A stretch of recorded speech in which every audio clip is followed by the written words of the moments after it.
এটা অনেকের পছন্দ হবে না এই কথাটা, আমি জানি। এখানে অসংখ্য মানুষ আছেন, এটা আপনাদের পছন্দ হবে না। অধিকাংশের কাছে হয়তো আমি এই কথার কারণে অপ্রিয় হতে পারি, কিন্তু কার কাছে অপ্রিয় হলাম, কার পছন্দ হলো না সেটা মুখ্য না। মুখ্য হচ্ছে আমার ইসলাম আমাকে কি বলে, আমার দ্বীন আমাকে কি শিক্ষা দেয়।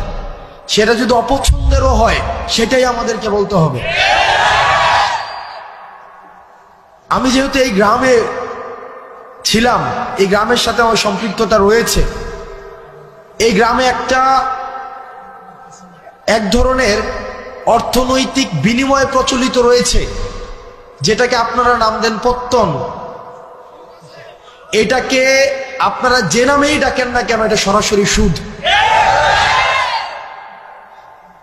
আমার পরিবার সহ আশেপাশে অনেকে আছে এই ধরনের বিষয়ের সাথে সম্পৃক্ত ছিল, কিন্তু আমরা যখন বুঝেছি, আমরা যখন পড়াশোনা করে জেনেছি, আমরা যখন আলেমদের থেকে পরামর্শ নিয়েছি, বিশ্বাস করেন যেই দিন থেকে আমরা এই পথ থেকে ফিরে এসেছি, বরং সচ্ছলতা আরো বেশি প্রশস্ত হয়েছে।